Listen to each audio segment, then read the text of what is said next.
Welcome to Mom's Writers Club. I'm Jessica, And I'm Sarah. and today we are talking about revising. So, the number one question I get about revising is I feel like people want to know how I revise, and they ask it often in such a way that it seems that there should be like a way to revise, and that is how it's done. That is how writers revise. And the biggest piece of advice I can give you is to try a bunch of different things that are appealing to you and see what works best for you. The way I revise has changed significantly from my first book to my current book. Yeah. What do you do when you revise, Sarah? Like, how do you start the process from, so let's say you just finished your book. What happens next? Full disclosure, I'm a person who actually loves revising and loves editing. I actually really like doing that better than drafting. Drafting is like painful word vomit to me. And I feel like every word that I put down is just total shit and this is never going to work. And I'm going to have to scrap this whole thing. And I'm like, it's kind of dramatic. And I get to revising and I'm like, oh, my analytical brain can kick back in. And I can be like, I can fix this thing. This is awesome. Lots of people hate you right now. I want you to know that.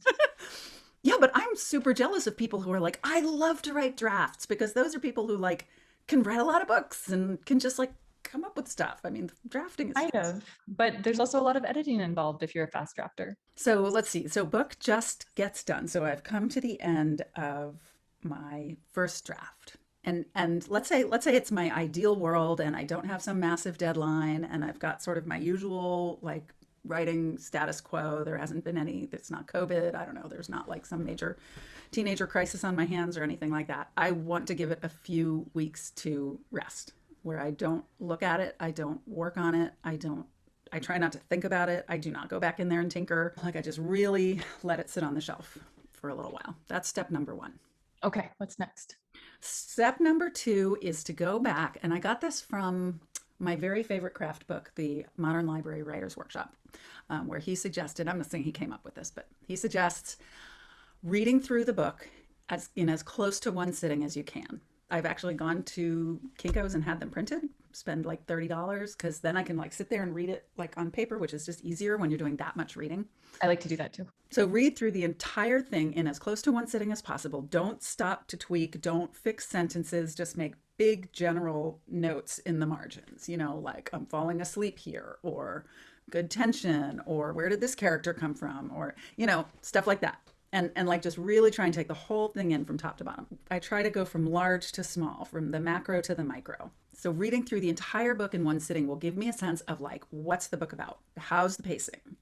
Are there any like big structural or character issues that I need to deal with? Because I'm going to want to deal with those first. There's several iterations of the revision process, right? It's not Right. like you start at one end and you end at the other. So, I'm looking for the big structural stuff. I'm looking for pacing and I'm slowly getting more down to the sentence level. So once I feel like the structure is right, the pacing is right, the character arcs are kind of laying out where they need to, I don't need to like move whole paragraphs around. And then polishing comes last. So, and that's the funnest part for me when you Oh like, my gosh, that's the worst part. I love that part when you're like tweaking sentences and you're just really making the whole thing. That's because you're a freaking genius at it. I've had And Sarah look at a few of like some problematic sections that I'm like, I just cannot figure out how to word this. And she somehow makes it all look beautiful and pretty. you And have complicated stuff too. I mean, you have this whole, you have these scenes where these people are doing things really fast, and there's like four people, and one of them gets shot, and one of them's running away, and one of them's running towards you, and like, I mean, the sheer stage direction in your genre is really challenging. So polishing last. Although I should say, at some point I saw a post, somebody who said, I know you're not supposed to polish right away, but she was like, I just can't stand reading this book until I give it a once over and just fix some of the sentences. Just like I think that's funny because, well, I do the same thing. yeah. And I get I know. that. I'm sort of the same way. Like I just, this macro to micro approach requires me to ignore a lot of problems until later. Be like, Yeah. I'm gonna deal with that later, I'm gonna deal with that later.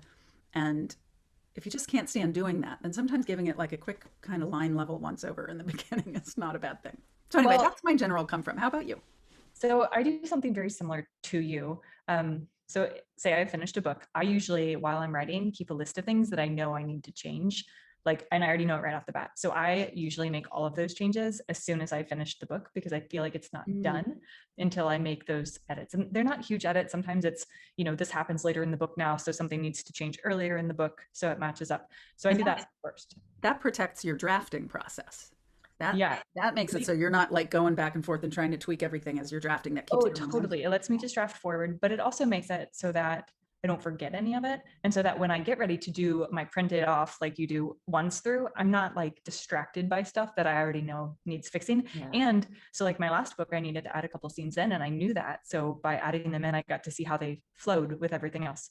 So once I've done that, so this last time I took a whole month off, which I'd never done before. I usually take just a couple weeks, but because I was working on the book that I signed with my agent on, I had like something else to keep me busy, and I took a whole month off, which was fantastic. And I think that that actually really helped, taking a month off. So if you can stand it, I highly recommend it. And then I do a read through like Sarah, but and this is where I can't help but like line edit, because like, what if I don't notice it the next time through, right? I mark up anything and everything. And I try to like if a sentence is funny, I'll just circle it. Like I don't get too in depth with it, but like anytime I notice like something specific, I will write it. But definitely that first time through is a developmental edit, looking for character issues, plot issues, making sure that like there aren't any holes that are really obvious. And then once I have that, I will reread the manuscript again after taking a few days off and like fix all of it. And then sometimes I'll send it to a critique partner at that point, like if I feel pretty good about it. But usually I'll do another round of revisions, kind of doing the same thing. Although the second time I'll usually read it on my computer so that I can make changes as I'm going through it. When I was a newer writer, I did probably like a billion rounds of revision, it felt like, but with that one, I would focus on something different each time. Like for one revision, I might work on characters and making sure they were all developed. And then on the next one, getting rid of some of the adverbs and making sure dialogue was good. So you can also break it down like that. And I know some people really like just focusing on one thing at a time. And that works really well for them. One element of writing. Yeah. So once I've done a few drafts, or whenever I feel like there's nothing else I can do, I send it to critique partners and they read it, and I do another read through, making all of the changes they suggested that I agree with. And then that's when you might have beta readers read it, or set it aside again for another month and then come back to it and read the whole thing again, preferably in one sitting. Yeah. And then you send it to me to polish it up. And and then I'm like, make this look pretty. You and my, so I have 3 critique partners, and Jamie is like my plot master because she like is so good at catching stuff. And then you and Annie are so good at like helping me fix all the little stuff. You both are just gorgeous writers, but you're like different. So you both catch different things. She is the comma queen. I know you think I am, but I'm not. Annie is.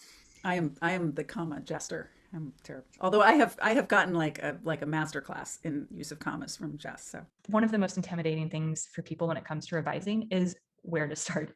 And I feel this way every single time I go to revise a book, because you finish this book, you feel like you're done, and it's like such an achievement. And it's kind of like unlocking Pandora's box to like know that there's so much that it probably needs. And I think everybody feels that way about their book, even if it's not that much revising. And sometimes, it's actually going to be a lot. So it's almost like starting on a whole new journey. And I think that can be intimidating. But the answer is that you just start at the beginning. Just start reading your book, just start marking it up, and just have patience and know that it's going to be a process. For me, I think it takes as long to revise as it does to write, but I also write in like 2 months at the most for most of my rough drafts. So I hope I'm spending at least two months editing. So we have a question from one of our Moms Writers Club members. Her name is Mally, and she says, I'd love to hear opinions or suggestions on if you should finish the first draft before going back and editing, or edit while writing. So when I was first starting to write seriously and sort of relearn how to write and learn how to write in the first place, I did a ton of editing in progress, which is what some people call that, or editing in process, where I would like write a chapter, and then the next day I would go back and I would read it, and I would edit it and tweak it and mess with the first few pages, and then I'd write a few more pages, and then I'd go back and I'd edit those, and then I'd write a few more pages, and I did like that for a long time. You'll see a lot of advice that says don't do that, press through with your first draft. It'll slow you down, you get bogged down, you wind up with a book that's much more polished at the beginning than it is at the end, all of which may be true. However, I think there's something to be said for editing in process when you're looking for your voice, and when you're looking for either like what your voice as a writer is, which I think I was looking for in the beginning, or what kind of the voice of the book is. Like maybe you have a story in mind, but you just don't quite have a feel for the language yet and what the flavor of it is going to be, what the voice of that book is going to be. And that may take some going back and combing through and rewriting until you really have a feel for it. So I think that's kind of what editing in process is good for. So I have a similar but different opinion on it. So this is just a good example that do what works for you, basically. But so what you're talking about is what I do is pre-writing, and what leads me up to like doing the Story Genius process based off of the Story Genius book that I actually am currently working through. I do that kind of in pre-writing, trying to get the voice. And then there's a point at which I'm like, okay, I'm getting started. Mhm. I will also say that writing my first 2 books, I did not let myself go back and edit at all because I had written so many books that I never finished That's that I think that had I done that, I would have never finished my first book. yes. So keep that in mind. If you've never written a book before, if you're writing your first one, the answer might be to write forward and not even reread. And you'll kind of, once you've like shown yourself that you can write a book, I think it's different. Mhm. I do edit a little bit as I go now, but part of that is my process using alpha readers and that we read each other's stuff as we are writing. So like I send Sarah whatever chapter I wrote that day, and she gives me some feedback, and I'll make revisions off of that. It also is really helpful for me to like read the chapter before I start writing the next day to kind of get me back into like what's going on in the story and the voice. I don't think that there is a right or a wrong answer. I think it's kind of what works for you and maybe also where you are on your writing journey. So the one thing that I would say is kind of a hard and fast rule about revising is that you must do it. I'd be highly skeptical of anybody who claimed to like birth a perfect first draft. And the more you revise, I think the more you get familiar with your strengths and your weaknesses and kind of what you need to work on as a writer and what you can really lean into as a writer. One of my favorite concepts in writing is killing your darlings. I think most people are familiar with this. It means we all have those turns of phrase and those little bits of scenes, these little darling, wonderful, warm, fuzzy bits of our writing that we just can't give up. It just hurts us to our soul to have to cut them out. And the concept that you have to kill your darlings is that if they don't serve the story, like they gotta go. Just because they're your darling and you love that metaphor that you come up with, it was such an awesome metaphor. Just because you love it so much does not mean it belongs in the story and does not give it some privileged status to stay in the story long after its welcome has worn out. Totally. So, put your darlings in a separate file and save them because they might be useful later in a different book, or maybe even, you'll revise and realize that you needed it. I know not everyone keeps everything, but I have like it's the title of the book. And then I add the word cut as in everything I've cut from the book. And I have a file for every book I've ever written. Yep. Like I never get rid of anything. I mean, I have my files in my computer are ridiculous, but I have gone back and used things. I've gone back and found like paragraphs and scenes that even if I didn't wind up using them, I was like, oh, that's the kind of the juice that I needed to get this idea off the ground. Like that's the voice that I was looking for. And I even brought back like a 10,000 word section one time. Oh, really? Yeah. Isn't it nice to be able to just add that in and see your word count explained? I know. And I was like, awesome. I already wrote this. The other thing I'd recommend kind of along the same lines is I save different drafts. And what I will eventually end up doing is like it'll be like 1 and then the title and then 2 and then the title. And I save it separately each time I start a new draft and I email those to myself just in case, even though I have like iCloud backup, I have like backup upon backup. And there have been times where I was like, you know what, I really need that scene that I cut, but I didn't save it in my cut thing for whatever dumb reason. So I was able to go back to a previous version. It's also kind of nice to like eventually see how far your book has come. Okay, so another thing I would recommend is to critique other people's work. Obviously, someone should be reading your work, critique partners, beta readers. We have a whole video on that, but read other people's works. I have learned a ton about writing and revising just by reading other people's drafts and seeing what they're doing wrong or recognizing something that I don't like that I realize I am also doing, or, the flip side, realizing something I'm doing well. So I think that can be really beneficial. One of the nice things about revising is that for me anyway, and I think for Jess as well, it doesn't take quite the concentrated attention. Oh yeah. Do it in smaller periods of time. So it's a little more amenable to a life of distraction. Being a mother, you mean? Yeah. Yeah, I can revise with my daughter in the room. I mean, there are times where I need to focus, but well, it's nice because like I take my daughter to the playground now and I often will take a book that I'm like, don't need to be seriously deep in to enjoy. And I could totally take my manuscript and like mark it up while I was like watching her at the playground. Another thing you can do when you're revising, when you're kind of at that point where you're afraid you're missing things, is you can read, like Sarah said, on your Kindle. You can email it to your Kindle address. You can put it in a different font. That will help a lot. You can read it out loud, which is something I like to do to check for flow. Or you can even have your computer read it out loud. Particularly dialogue. It's great to read dialogue out loud. Yeah, I totally agree. or have someone read it out loud to you. That's like That even sounds terrifying and it is kind wonderful. of terrifying. So it has to be just the right person. But I find it really useful to just convert the manuscript into some other format. Like I was saying, print it or put it on your Kindle. Or the Kindle always works well for me because I really feel like I'm reading somebody else's published book, because it's got the chapter headings and Yeah, everything, and it looks I like a love it for Kindle book. that. A similar thing that you can do to the Kindle is you can convert it to a PDF and read it on your iPad like Yeah. it's a book. Mhm. And if you have an Apple Pencil, if it's in Oh, PDF, I you know. can mark it up as you go. Or read it on your phone, like particularly if it's a format in which you read other people's books a lot, like published books a lot. Like if you're a big Kindle reader, converting your own book to that format can give you some of the distance that I think is And useful. it's kind of cool because it feels so real. I know it does. It really does. Let's go to some questions. We had two more questions on revising. This one is from Heather, and she asks, I'd love to hear some advice about how to know when to stop revising and how to recognize when you might be over editing. For me, I get really sick of my book. Always like a good sign. But also, I think this is a quote I got from you when you're just moving commas around, Which I probably or stole from somebody else. when you read through it and you're like, I think this is good because you either are done or you're at the point you need someone else to look at it. Yeah. So you could also kind of base it off of the feedback you're getting from critique partners or beta readers, knowing that it's always going to be very subjective. And like I've had people who didn't like the whole premise of my book and thought it didn't work. Mm-hmm. I mean, what am I supposed to do with that? You know? Yeah, right. That question is very closely related to how do you know when it's done? I don't know about over editing though. I almost don't. I don't think. I think people do it. What do you think happens when you over edit? I'm trying to I imagine. think a lot of it, I think it can come out of a fear of kind of being done and being afraid to get out there and query. And I think it can come, and I say this as like someone who's definitely a perfectionist in certain parts of my life. If you're a perfectionist, it will never seem good enough. The other thing I will say is when you've read your book 20 times, it's going to be boring. I guarantee it. It doesn't matter how good it is. You aren't going to like it. You're going to think it's complete shit. So I think that sometimes leads to over editing. So do you think that over editing is more a concern of just wasting your time, or do you think you can actually make the book worse at some point? I think you can definitely make the book worse. And I feel like you are kind of self-sabotaging yourself at times by doing it. Well, how do you think the book gets worse if you over edit? Like, what do you think you need to watch out for? I think you need to watch out for when people are telling you your book is good and they are people who you respect and you respect their opinions, but you still are like sure that there's something wrong with it. Mm. And I think some of that is just a normal newer writer thing. I definitely have felt that way about books before. I also think it's just kind of the imposter syndrome. Like I still am like, how am I going to write this next book? I'm going to like maybe write, I finished 5 books and I still am worried about, am I Oh, going to be able to write this book? I'm totally like that was it. I had one good idea and I'm done. And like I'm just Yeah. going to learn how to make butter or something. Um, I just had this You're memory such a of weirdo.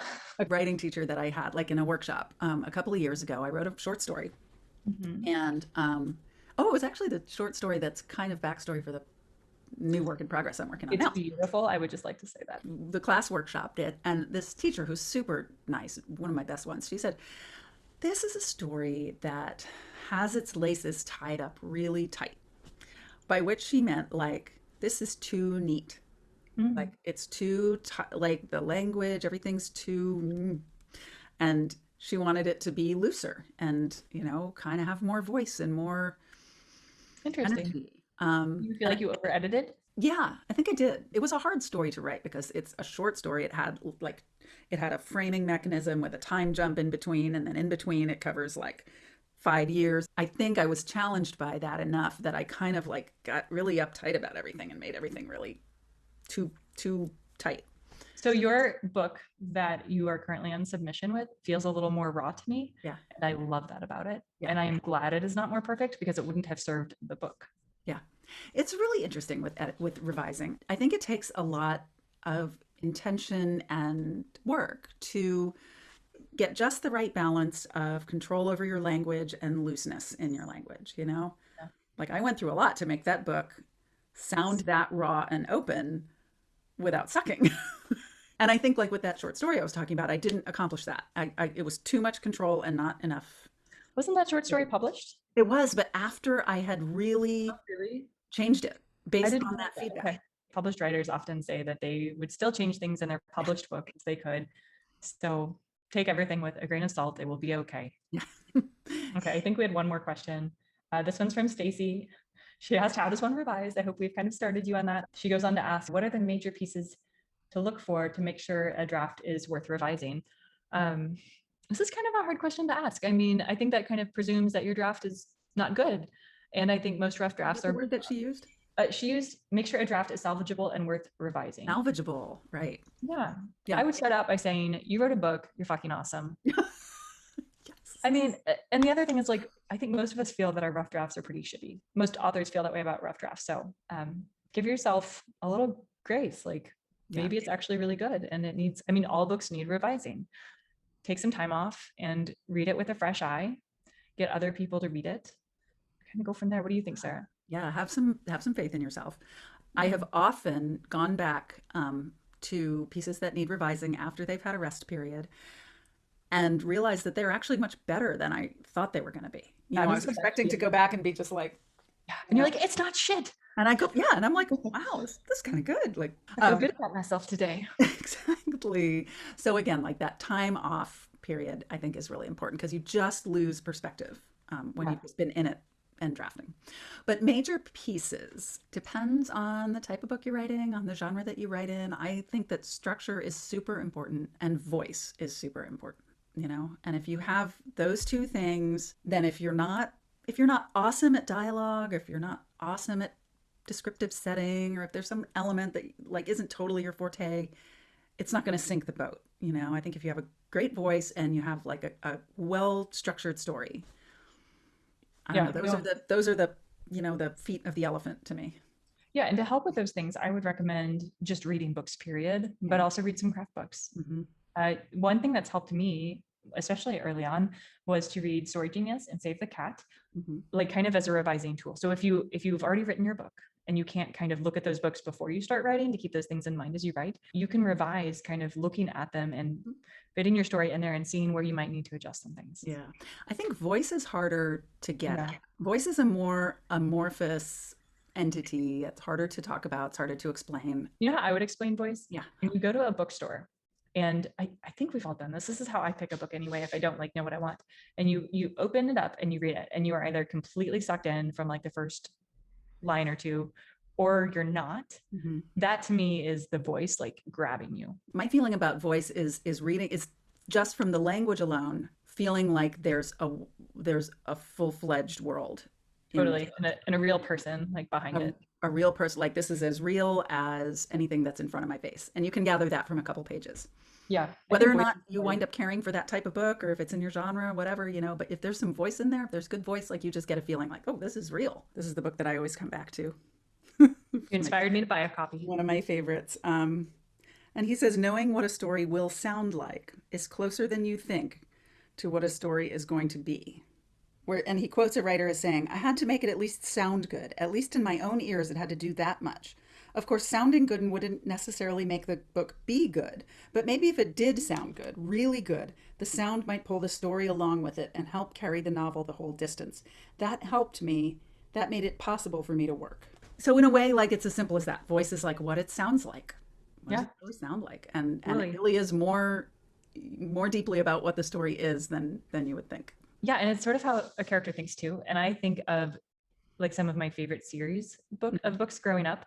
I know exactly what that character would do or say like in different situations. Like I know that because like I feel like I know that character and I understand their voice. And I guess some of that is their character, but I think a lot of it is voice too. Yeah, yeah. So I mean, Anyway, if you have a good structure and a good story and compelling voice, then everything else can be tweaked. I'd say yes. those are the big pieces that make a book salvageable.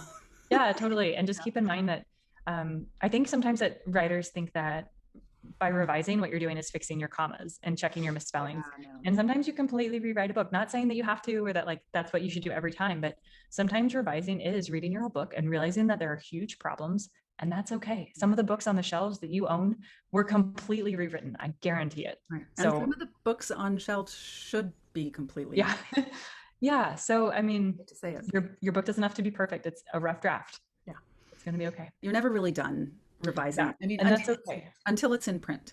Yeah. Your agent, when you get an agent, if you have an agent, will revise it. Your editor will revise it with you, you know, all the way up until you get it and get it published. So don't agonize about like being done, dun da da, you know, Yeah, just you're get not it going to be feel done. like you Your need to agent's get going it. to ask you to make changes. We would love to know what you think. Please leave us a comment down below and please hit like and subscribe if you haven't already. It helps us reach more moms who love to write like ourselves. And join us on the Moms Writers Club hashtag on Twitter every other Wednesday. We have some chats and people are just kind of on there connecting with each other. I'm at Seraphin11. And I'm at author Jess Payne. All right. We'll see you guys next time. Bye.